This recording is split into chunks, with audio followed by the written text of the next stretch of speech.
Yun boys, no, dito na ulit tayo sa garahe natin. Last video guys, nabanggit ko 'di ba na kukunin natin yung harness nito, yung door harness nitong AE111 natin. Then i-mix and match natin siya dito sa AE111 Livin natin. Ang plano ko is hugutin natin yung harness nun and then salpak natin siya dito. Then sa dulo, since sa pagkakaalam ko iba-iba siya ng socket dito sa loob ng pinto. Kailangan nating i-repin yung socket na yun. Kukunin lang natin yung harness noon, tapos lipat lang yung mga socket. Ayun yung plano natin. Nasimulan na nga pala natin to guys, no? Kung makikita nyo, wala na yung harness nung dashboard natin.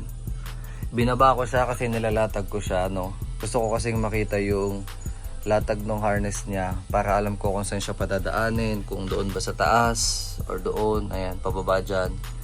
And para din makita ko na kung alin yung mga i-repin ko na socket. Katulad na lang nung sa gauge, then sa climate control, then sa AC system. May linya yon and kailangan kong i-figure out kung paano siya. Since yun nga, iba na yung gagamitin natin, pang local na yung aircon system natin. Hindi ko sure kung magbo-bolt on yun or magpa-plug and play yung mga socket. Pero ayun, try lang natin. And then eto yung harness natin na binaklas. Ayan. Nilatag ko lang siya dyan para makita ko ng buo. And tinacheck ko din kung may mga naputol or may mga tinap na wire. Kasi dun sa body harness natin na nakakabit dun, parang may mga tinap na wires dun na konti. So pinagtatanggal ko lahat yun, then balutan na lang natin ng panibago. Ito yung 111 natin guys, no? Na pina-parts out. Actually, nabaklas ko na yung loob niyan. Ayan siya. Wala na siyang dash. Tapos yung aircon system natin, may kumuha na. Then yung mga shifter. Ayan. Then next natin dyan yung makina. Ito guys yung sinasabi ko sa inyo, no? Kung bakit natin kailangan itong door harness na to. Kung makikita nyo dito, tatlo yung socket niyan. Isang socket para sa power side mirror. Isang socket para sa switches, then isang socket para sa sound system yata to. Kasi may pink at purple. So pagkakaalam ko, yung pink at purple is yun yung linya nitong speaker natin sa harap. Ayun. Kasi iniisip ko kung gagamitin natin yung local or yung harness nung nakakabit dun sa pinto. Hindi siya magpa-fit dito. So kunin ko na lang to, di ba? Mas less work. And mas sure ako. Bali ang gagawin na lang natin, yung dulo-dulo na lang yung i-repin natin, which is itong socket na to. Kasi ito yung controls nung power window or nung main switch natin. I-repin natin siya. Hindi ko lang sure kasi kung parehas ba ng pin out yung JDM na switch versus dito sa local switch. Pero most likely magkaiba siya kasi nga 2-door lang yung Livin natin and ito is 4-door. So may mga matatanggal ditong wires sa pagkakaalam ko. Kasi itong socket na to, may linya siya sa 4 na pinto. So matatanggal yung dalawang linya papuntang likod. Hindi ko lang sure kung alin dito yon, pero check na lang natin siguro. And then ayan, yung socket nito, iba din siya. Ito yung sa power lock, no? Yung automatic na naglalak at unlock ng kotse pag pinipindot yung remote. Ito, siguro ito yung ano guys to, yung linya kapag sinususian natin yung kotse, nag-a-unlock lahat ng pinto. Siguro ito yung trigger nun. And ito, yung power window na motor. And then, ayan, kung makikita nyo dito sa isa nating 111, wala na siya halos laman. Tapos nga pala guys, yung susian nito, kukunin natin siya lahat. Yung sa steering column, then yung sa dalawang pinto, and then yung sa trunk. Yung susi na to guys, no, original pa siya ng Toyota. Kung makikita nyo dito, ayan, no? Toyota, may logo pa ng Toyota. Tapos ayan, Toyota. Itong remote na to guys, working yan.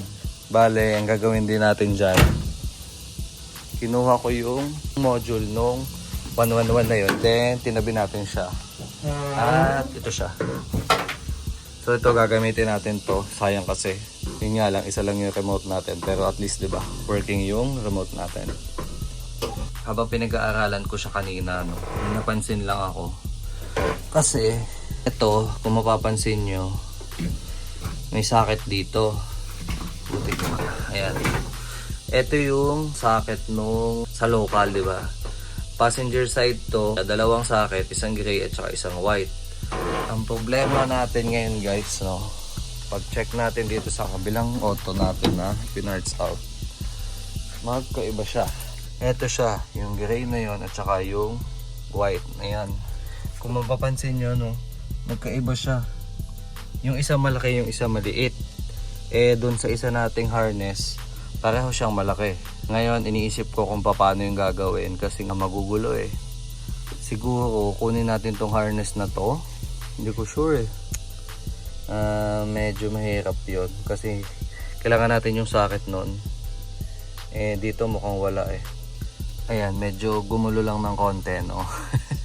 Ito naman, okay naman. Tong kabilang to. Madali lang yung harness ng passenger. Yung harness lang talaga nung main yung mahirap.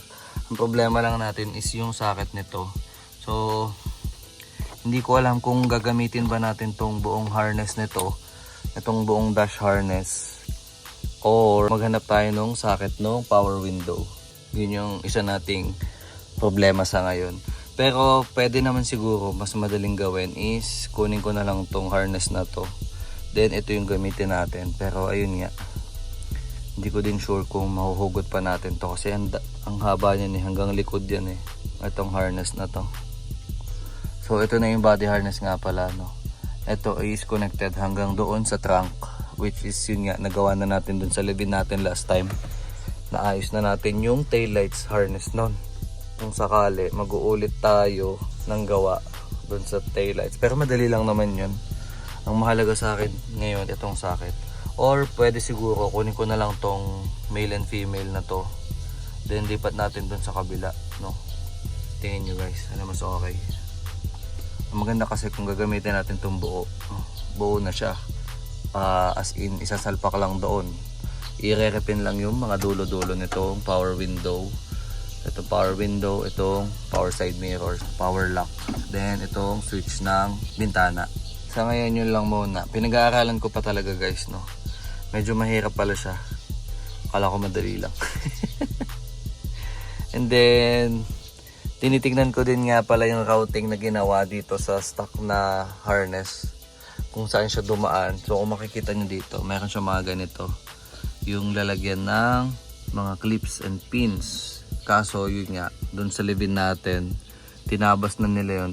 So di ko alam kung paano yung gagawin natin, kung paano natin ima-mount yung mga parts. Pero ayan, tignan siguro natin. So far yun lang naman yung update natin ngayon sa mga project natin. Sa NMAX wala pa tayong update. Then ito nga pala, simulan ko na tong gawin. Yung pangilalim nito meron din na tumutunog. Itataas natin yung harap niyan, then ayusin natin yung pangilalim niya. Ayan siya, 4A at then 3rd gen. Ayun, yun lang naman sa ngayon, no. Wala pa tayo ulit major update kasi di pa ulit pumapasok yung latero natin. Ito nga pala guys yung yung dashboard natin na hinugot galing dito.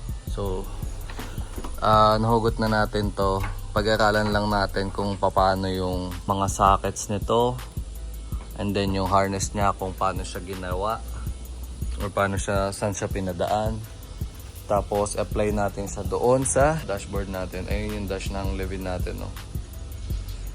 Hindi ko alam kung magagaya natin yun, pero baka hindi kasi syempre iba yung mounting points nito compared doon sa Levin. Pero ayun, try lang natin. Tapos ito yung sunod ating pag-aaralan din.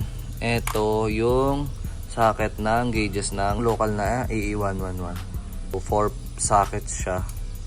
Pag-aaralan natin to kung paano yung pin out niya doon sa gauge ng Levin. So meron naman na tayong gauge ng Levin. Ipipin out din natin to. And then actually yun lang naman, no. And siguro yung sa climate control, saan ba yun? Ito yata yun eh. Oh, ito nga. Yung sa climate control, tsaka yung sa mga hazard switches. Kasi diba doon sa local natin, yung hazard switch natin ay nasa may aircon vents. Sa Levin, hindi ko sure kung same siya ng socket. So, kung same siya ng socket, kaya ko naman na sigurong gawin yon. Kaso yun nga lang, kung hindi siya same ng socket, hindi ko sure kung paano ang gagawin ko doon. So, hindi ko pa siya talaga sinisimula ng electrical kasi gusto ko pagka sinimulan ko siya ng electrical, andito yung isang lead-in para alam ko yung mga function, alam ko yung itsura ng mga socket. Mahirap naman kung mahuhula lang ako kung tama ba yung socket, and mahirap galawin yung pin out niya kung hindi pa natin alam yung itsura ng socket niya doon sa original niya. Pero yan, so far yan pa lang naman yung ginagawa natin. More on routing pa sa ngayon. Pero yung sa gauge, pwede na natin yung simulan siguro. Kaso, ayun nga, hindi ko pa alam kung kailan.